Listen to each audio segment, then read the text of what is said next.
지난주에도 말씀드렸듯이 이 성탄의 시즌을 맞이해서 우리가 예수님에 대해서 또 말씀을 더 나누는, 물론 늘 이 강단에서는 예수님에 대한 말씀을 나누는 거죠.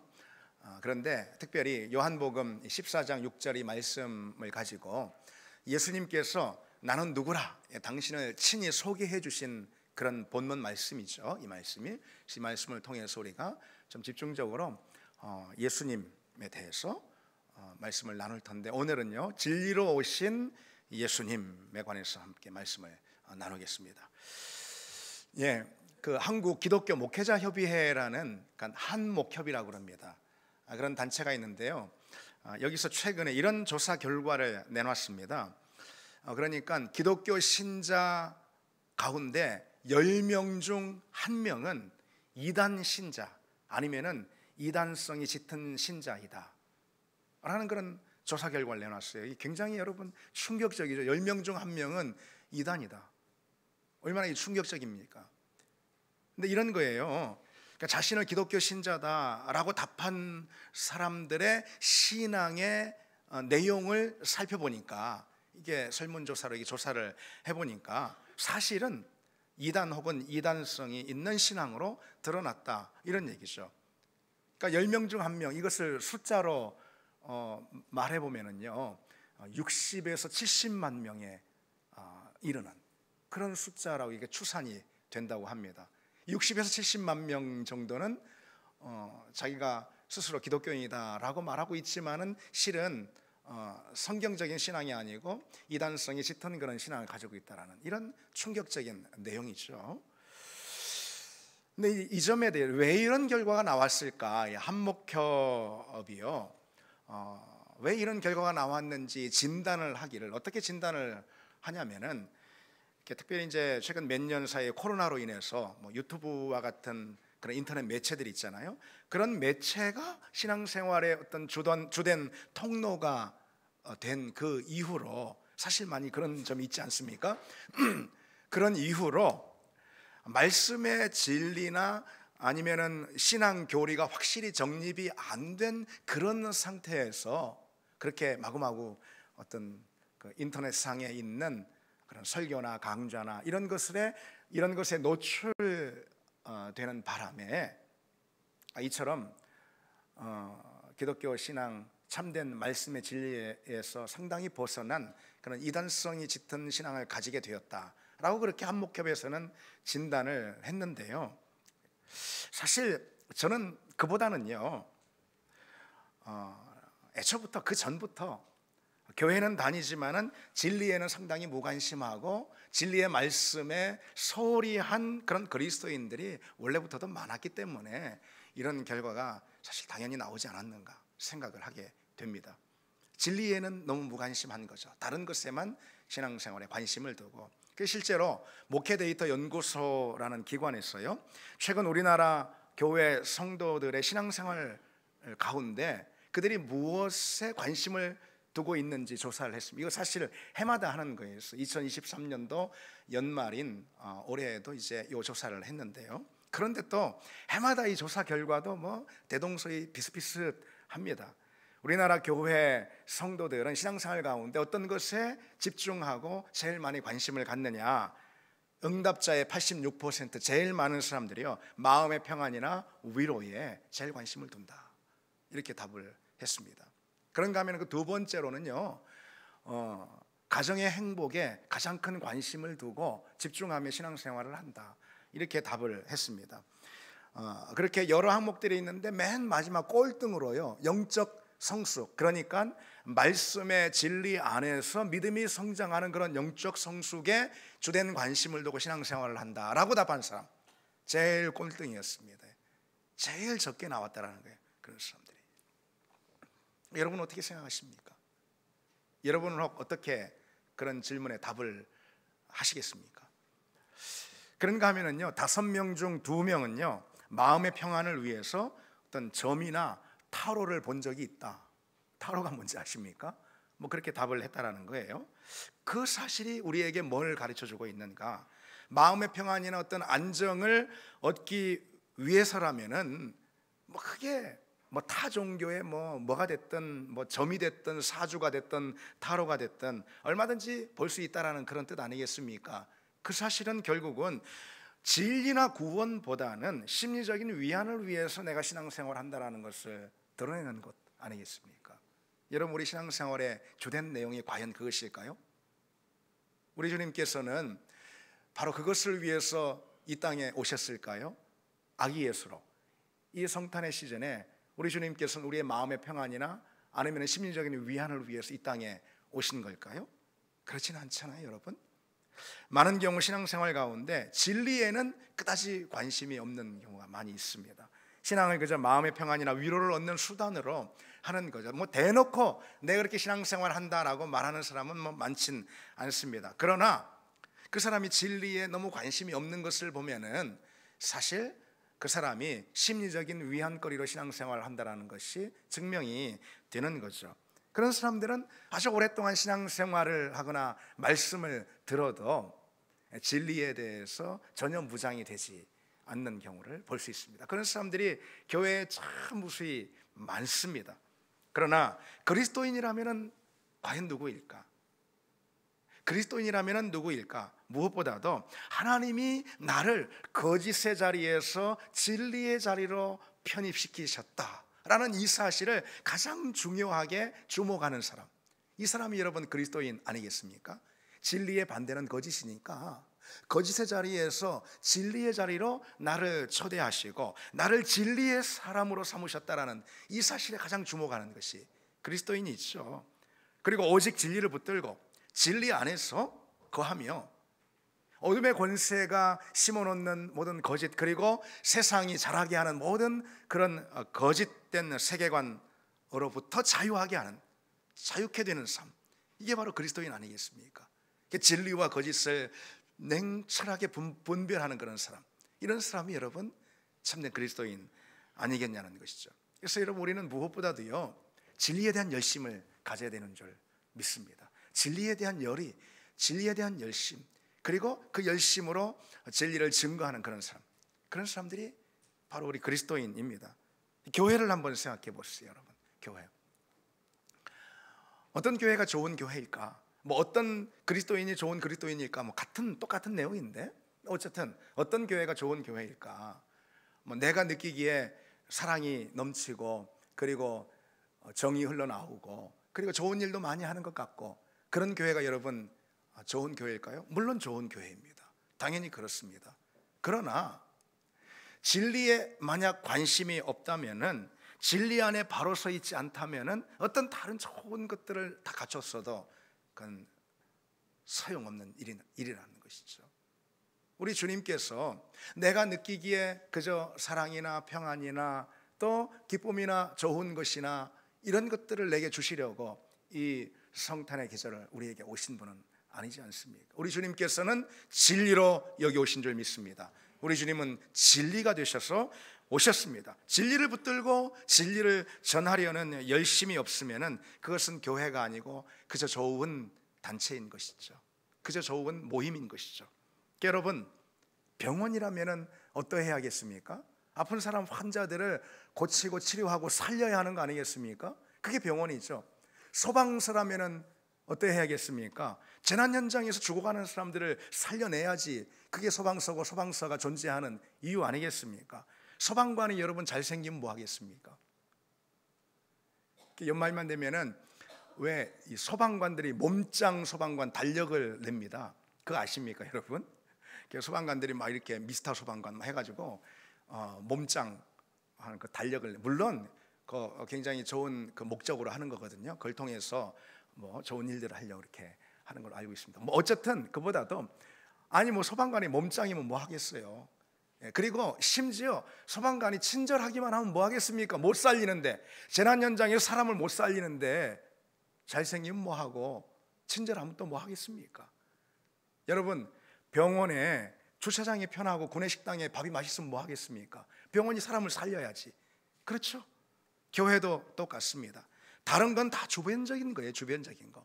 진리이신 예수 그리스도로 사람들을 살려내고 구원으로 이끌고 사망에서 생명으로 이끄는 거, 이게 참된 교회임을 믿습니다. 우리 주님께서 세우신 교회는 바로 그와 같은 교회입니다. 그것은 그러니까 사망에서 사람들을 생명으로 이끄는 바로 그것은요, 우리가 진리를 붙들 때 드러나는 능력인 줄 믿습니다. 진리를 붙들 때 그와 같은 살아나는 역사가, 교회 되는 역사가 있다라는 거죠. 그처럼 우리가 진리에 집중하고 진리를 붙들고 진리를 전하는 것, 이게 신앙생활의 단연 핵심입니다. 그럼 여러분, 진리란 무엇일까요? 진리는 무엇입니까? 진리의 사전적 의미를 찾아보니까 참된 이치, 이렇게 간략하게 되어 있습니다. 혹은 언제 어디서나 누구든지 받아들여질 수 있는 그런 보편적인 법칙이나 사실, 또 이렇게 좀 설명을 해놨습니다. 그렇죠. 그러니까 예를 들어서요, 진리라는 것은 뭐냐면은 지구는 둥글다, 또는 해는 동쪽에서 떠서 서쪽으로 진다 라는 그런 보편적이고 불변하는 사실, 이게 진리죠. 그런데 여러분, 신앙 혹은 인생의 자리에서도 그처럼 보편적이고 불변하는 사실이 있다는 거죠. 그것이 무엇이냐? 예수 그리스도만이 유일한 구원자다. 예수 그리스도만이 참된 우리의 생명이다. 바로 그 점입니다. 그래서 오늘 본문의 주님께서 내가 곧 진리다, 내가 곧 진리다 라고 말씀하셨죠. 바로 이 사실, 이것이 우리에게 어떤 인생이든 이 세상에 오고 오는 모든 역사 가운데 모든 어떤 사람에게든 동일하게 보편적으로 적용되는 불변하는 사실, 예수 그리스도만이 유일한 진리가 되신다, 이거죠. 여기서 우리 주님께서 나는 곧 진리다 라고 말씀하셨을 때 이 진리는 어떤 의미가 있는 것일까요? 여기서 진리라는 것은요, 우리로 구원에 이르게 하는 길을 의미합니다. 그러니까 데살로니가후서 2장 13절에 진리를 믿음으로 구원을 받게 하심이라 라고 했어요. 그리고 여기서 주님께서 나는 진리다 라고 하실 때 이 진리라는 것은요, 내 전 존재, 곧 내 영과 몸, 내 전 존재를 거듭나게 하는 길, 그게 바로 진리입니다. 에베소서 4장 24절에 진리의 거룩함으로 지으심을 받은 새 사람을 입으라. 새 사람은 진리로 덧입는 것이에요.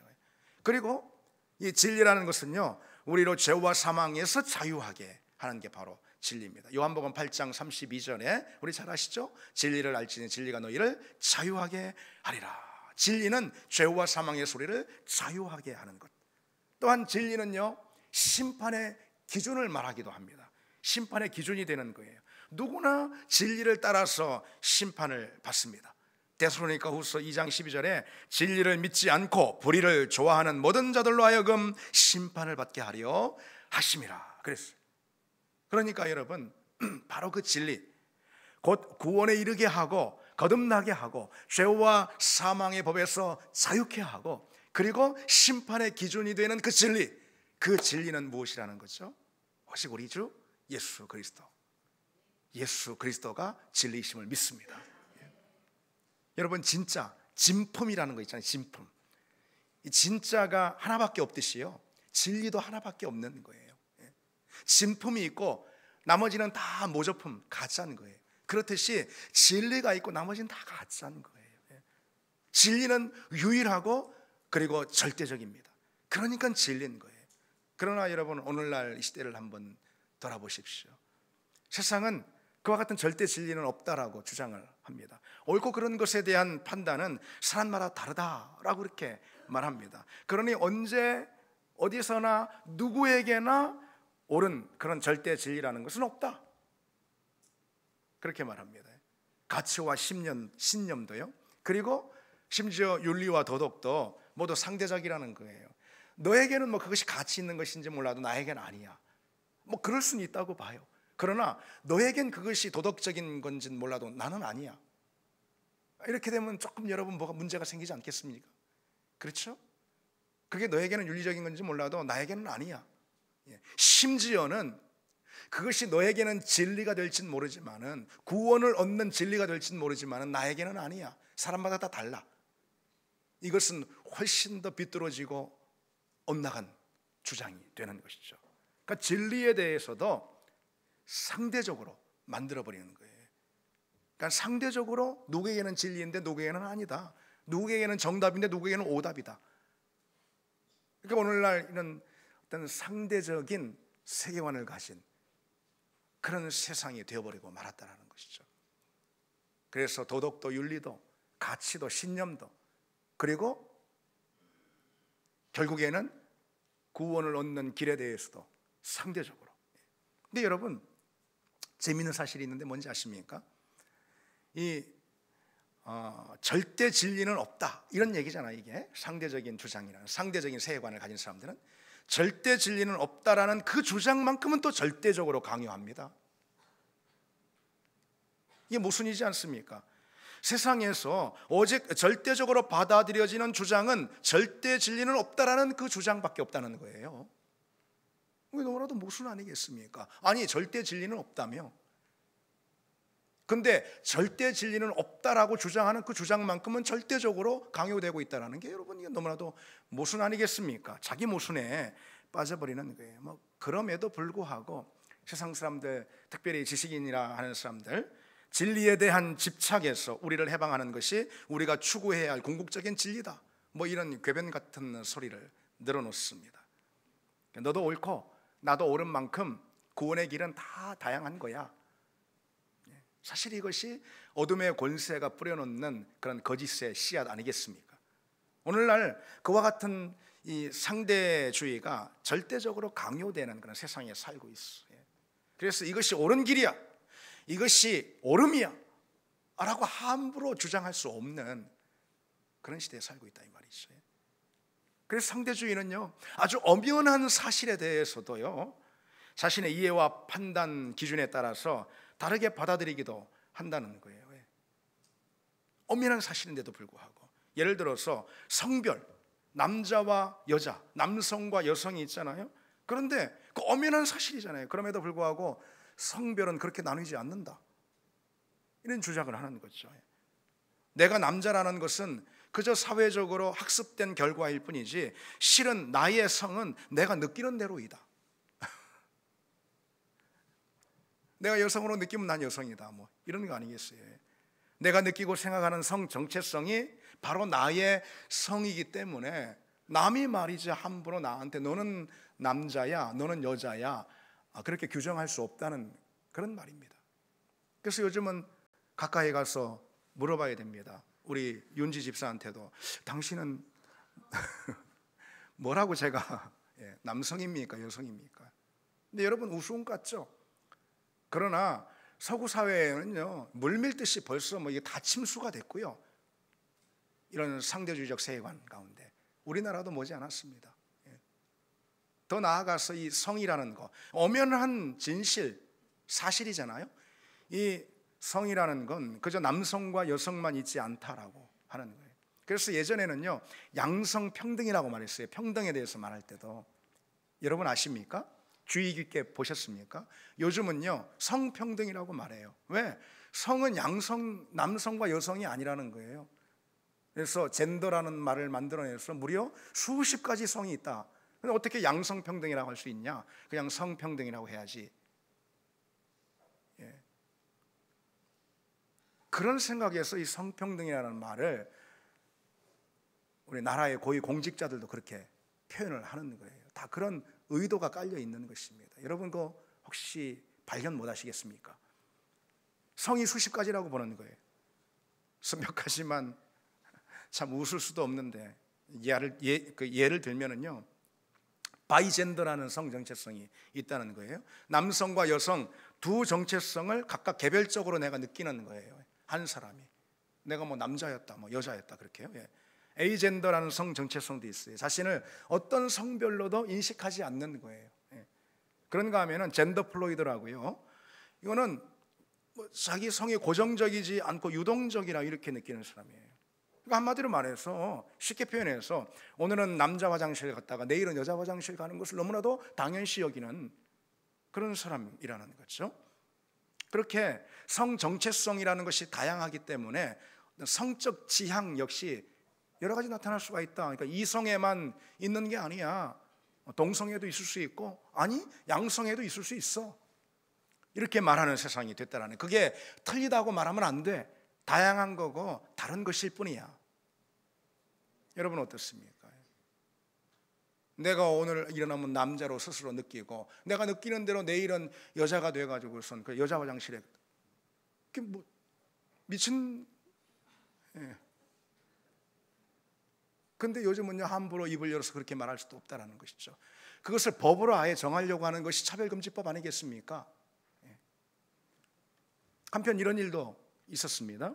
최근 미국의 한 고등학교 시험에서요, 임신은 여성만 할 수 있다라는 이 답안이 오답 처리가 돼가지고 아주 논란이 일어났습니다. 아주 최근에 있었던 일이에요. 미국 시애틀에 있는 한 고등학교에서요, 그러니까 젠더와 성이해라는 그런 주제로 시험을 치른 거예요. 근데 그 시험은 학생들이 특정한 어떤 명제에 대해서, 어떤 진술문에 대해서 참, 이것은 거짓, 이런 식으로 답안을 작성하도록 주어지는 그런 시험이었다라는 거죠. 근데 그 가운데 임신은 여성만 할 수 있다라는 이 질문이 주어진 거예요. 그래서 어떤 한 학생이 답안에다가 그건 참이다, 옳다, 이렇게 답안을 작성했는데 그게 오답 처리가 된 거예요. 틀렸어 너는, 이렇게 말이죠. 그래서 그것이 논란 아닌 논란이 됐단 말이죠. 그래서 시애틀 공립학교 위원회에서 한 대변인이 답변을 하기를요, 그 논란에 대해서 뭐라고 답변을 하냐면은, 우리는 포용적인 환경을 구축하는데 전념하고 있을 뿐입니다, 이렇게 답을. 뭐 궤변 같은 답 아니겠습니까?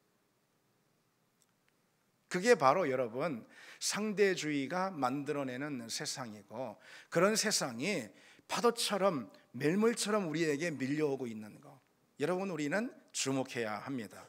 그런데 그런 상대주의가요, 기독교 신앙 안에도 깊숙이 파고들고 있는 현실입니다. 소위 종교적 다원주의다, 이렇게 칭합니다. 그런 다원주의로 모든 종교에 구원이 있다라고 믿는 그런 주장입니다. 그러니까 예수를 믿어야만 구원을 얻는 것이 아니라 다른 모든 종교에도 다 구원이 있다. 모든 종교는 형태만 다를 뿐이지 저 종교가 목적하는 바 그 정상에 오르면은 다 똑같은 정상에서 만나게 된다, 다 구원을 얻는다. 그러니 모든 종교는 다 포용해야 한다, 다 결국은 같은 거 얘기하는 거야, 이런 다원주의죠. 그런 다원주의가 대놓고 혹은 은연중에 기독교 신앙의 자리에 파고들고, 그래서 성경적인 진리, 구원에 관한 절대 진리를 지금 무너뜨리고 있다는 거죠. 여러분, 우리가 이것을 어찌 가볍게 여길 수 있고 나의 문제가 아닌 것으로 그렇게 흘려보낼 수가 있겠습니까? 2018년 얼마 안 됐죠? 2018년에 서울에 있는 한 사찰에서요, 크리스마스 축하 법회를 연 거예요. 사찰에서. 이 법회라는 것은 원래 이 불교에서 불경을 설법하는 그런 집회를 말하는 건데, 크리스마스 축하 법회 해가지고 현수막 걸어놓고. 근데 여러분, 언제부턴가 좀 됐어요. 벌써 한 20여 년 가까이 됐어요. 불교에서 이 성탄절이 되면은 축성탄해가지고선 우리보다 더 멋지게 성탄절 현수막을 만들어 걸어놓는 경우가 뭐 여러분 흔하게 볼 수가 있습니다. 그런 경우. 그것은 여러분 어떻게 생각해야 될까요? 우리가 어떻게 받아들일 수가 있겠습니까? 반갑습니까? 그런 걸 보면은 크리스마스 축하 법회, 이것은 사실 여러분 기독교 신앙을 희화화하는 거예요. 그것은요, 우리 기독교 신앙, 그러니까 진리는 오직 예수 그리스도밖에 없고 구원은 오직 그리스도로 인해 주어진다라는 이 핵심적인 기독교 복음을 믿는 우리 기독교 신앙을 비웃는 일입니다. 실은 그건 축하하는 일이 아니에요, 여러분. 물론 일부러 비웃으려고 그런 건 아니라고 봅니다. 그분들이 뭐 그런 분들은 아니잖아요. 아무리 불교 신자이라 하더라도. 근데 모르니까 그런 거죠. 모르니까. 그러나 여러분, 진리에 있어서는요, 절대 타협이 없는 그런 아주 분명하고 냉철한 분별이 진리에는 있습니다. 근데 어쨌든요, 그 법회에 감리교 소속의 한 교수, 신학교 교수가 참석을 해서는요, 예수 보살과 육바라밀이라는 제목으로 설교를 했다라는 거예요. 실제로 여러분 검색을 해보면 나와요. 예수는 아주 훌륭한 보살로 부처님처럼 해탈의 세계로 넘어가는 이 바라밀을 실천한 분이다. 바라밀이라는 것은 불교 신자들의 어떤 수행 덕목을 말합니다. 해탈을 향해 가는 어떤 수행 덕목. 근데 예수님이 바로 그런 걸 하신 그런 훌륭한 보살이라는 거예요. 그로 인해 큰 파장이 일어났고 뭐 이단 시비가 붙고 뭐 그랬습니다. 일각에서는 그 목사가 불자들에게 알기 쉽게 불교 용어로 복음을 전한 것 아니냐라면서 두둔하는 그런 경우도 일각에서는 뭐 있었지만 사실 그렇지 않습니다.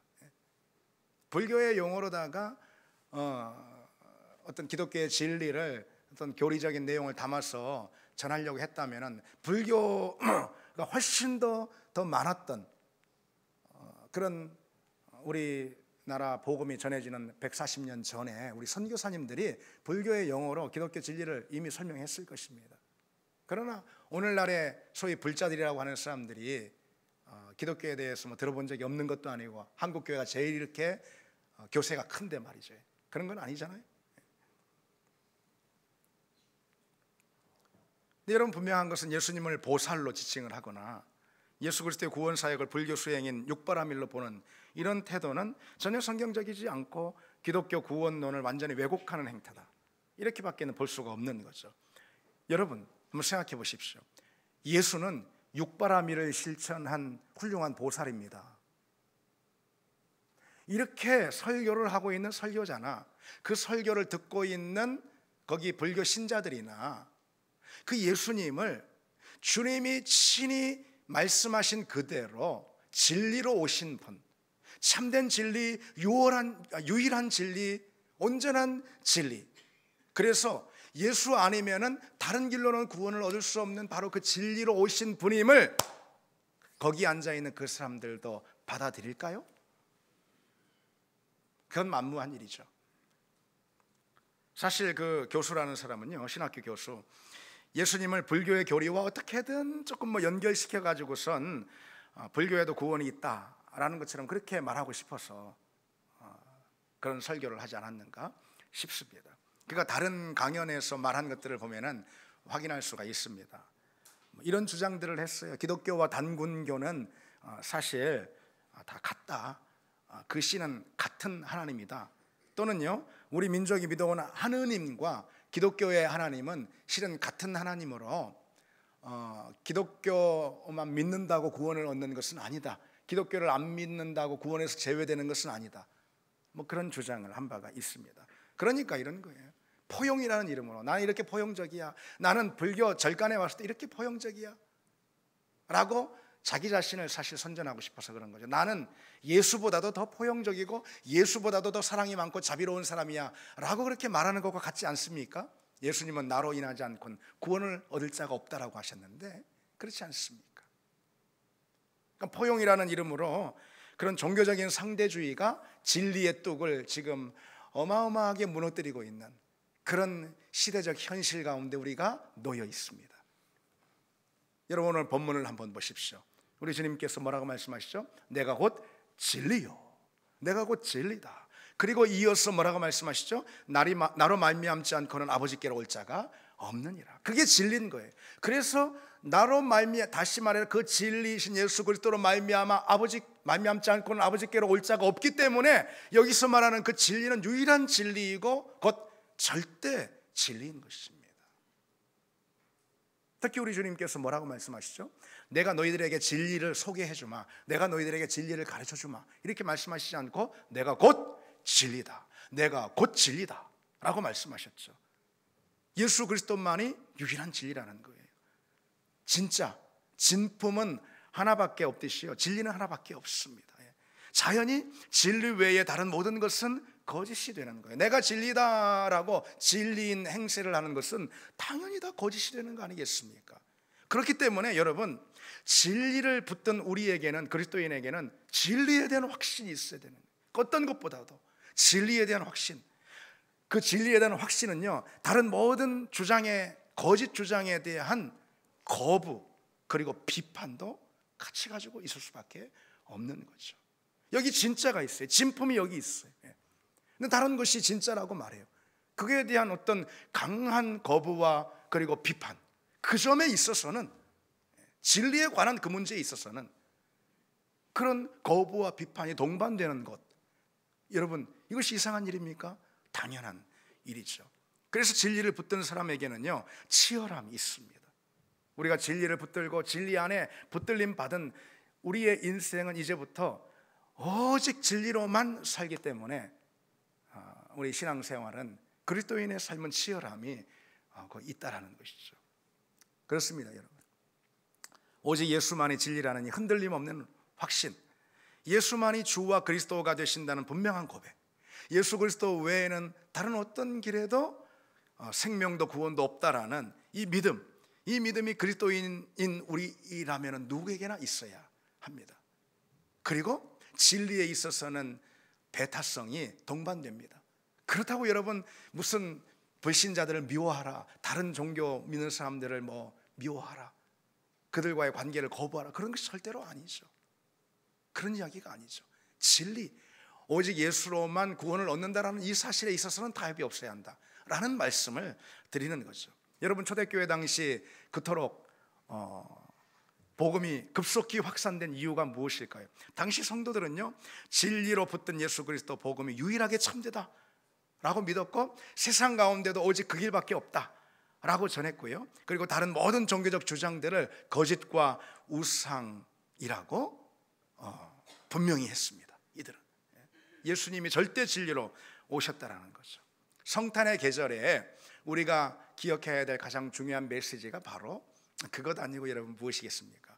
우리는 어디에서나 복음에 대한 확고부동한 그런 확신을 가지고요, 나아가서 그 진리 주장을 주저없이 어느 자리에서든, 그저 사적인 자리뿐 아니라 공적인 자리, 내 직장이나 사회나 우리가 사는 세상에서 그 오직 예수만이 진리가 되시고 오직 예수만이 구원이 되신다라는 이 성경의 말씀, 이것을 우리는 주저없이 거침없이 증거하는 그런 사람이 되어야 합니다.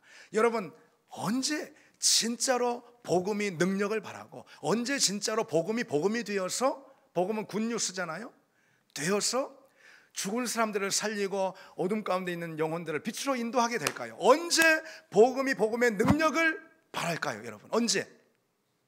오직 예수 그리스도 복음만이 참된 복음이다라는 이 사실을 주저없이 거침없이 자기가 있는 공적 자리에서도 드러낼 수 있는 그 사람, 물론 예의를 가지고, 반듯한 예의를 가지고 드러낼 수 있는 그 사람, 그 사람이 있는 그 자리에 복음은 복음이 됩니다. 복음은 복음의 능력을 행합니다. 복음은 살리는 역사를 일으킵니다. 복음은 구원의 역사를 일으키는 줄 믿습니다. 여러분 우리가 그런 사람들 되기를 원합니다. 한 가지 기억해야 할 것이 있습니다. 이 진리라는 것은요, 진리하니까 우리가 이렇게 오해할 수 있어요. 어떤 이성으로 파악할 수 있는 어떤 명제, 어떤 진술,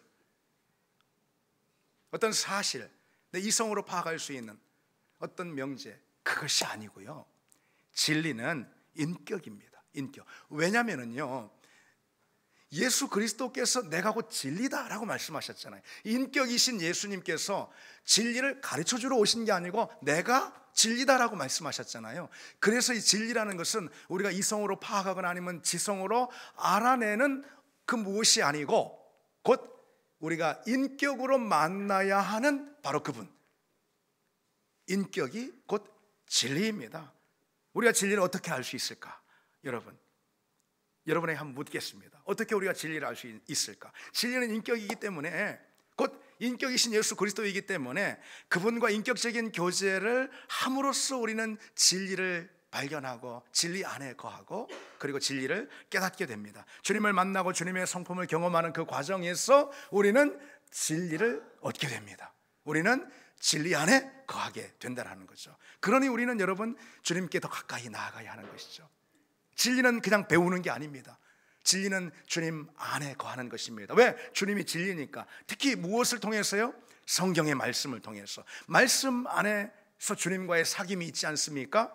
그게 곧 진리를 아는 그런 길이라는 것이죠. 그리고 기도 가운데 주님과 깊이 교제하고 만나지 않습니까? 그게 바로 진리를 알아가는 과정입니다. 그리고 복음을 전할 때 우리는 주님을, 진리이신 주님을 자랑하는 거 아니겠습니까? 그렇죠. 그게 곧 진리를 붙드는 길입니다. 그처럼 진리를 알고 진리 안에 거하고 진리를 붙드는 그런 주님의 자녀들 되기를 바랍니다. 그러면은 그 진리가 행하는 역사를, 진리가 드러내는 능력을 맛보게 될 줄 믿습니다. 여러분, 우리는 실은 이미 진리 안에 들어온 사람들이에요. 당연해요. 아니, 우리는 진리에 의해서 발견된 사람들입니다. 주님이 나를 찾으시고 거짓과 어둠 가운데 있었던 나를 구하시지 않았습니까? 우리는 이미 그래서 진리 한복판에 들어온 그런 사람들이에요. 그 사실 자체가 얼마나 놀랍고 기적적인 일인지 우리는 다시 한번 기억해야 합니다. 여러분, 세상에서 내가 진리 안에 있다라는 이 사실만큼 놀랍고 기적적인 일도 없을 것입니다. 아멘. 그렇습니다, 여러분. 그렇습니다. 그 놀라움, 그 은혜, 그 행복, 그 기쁨, 그것이 우리에게 있기를 원합니다. 그 가치를 아는 우리가 되기를 원합니다. 가치를 모를 때 여러분 얼마나 어리석은 짓을 우리가 할 수 있는지 모릅니다. 엊그제 제가 신문에서 이런 기사를 봤습니다. 프랑스의 한 노 부부가요, 별장을 정리하다가 나무로 만든 가면을 하나 발견을 한 거예요. 그래서 이게 보더니 골동품 상인 불러가지고 그걸 팔았습니다. 21만 원에.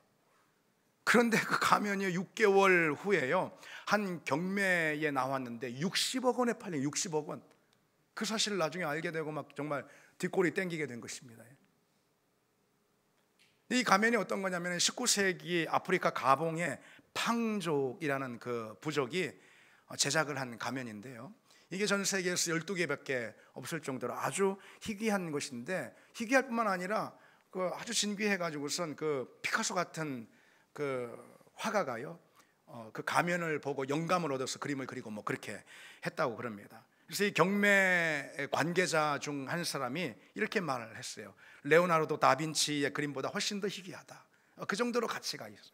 60억 원에 팔리게 된 거예요. 골동품상이 판 거죠, 누군가에게 경매 내가지고. 그래서 그것을 이 노 부부가 듣게 돼가지고선 의자에서 넘어질 뻔할 만큼 충격을 받았다 뭐 그러면서 판매 무효 소송을 냈다고 그럽니다. 그런데 판매 무효 소송이 이게 뭐 잘 될까 모르겠습니다. 여러분, 그런 것입니다. 가치를 모를 때 우리가 얼마나 어리석을 수 있을까? 그런데 가치를 모를 때 얼마나 어리석을 수 있는지는 방금 말씀드린 그 노 부부보다도요, 진리를 만났음에도 진리를 소홀히 해버리는 그리스도인들에게 자주 발견되는 모습 아닌가 생각합니다. 내 안에 이미 진리가 있습니다. 아멘. 내 안에 진리가 있습니다. 그리스도께서 찾아오셔서 내 안에 거하십니다. 그 그리스도, 진리 되신 주님만 붙들고 그 진리의 열심을 갖고 그 진리 안에 거하는 우리가 되기를 원합니다. 우리 같이 찬양 드리겠습니다.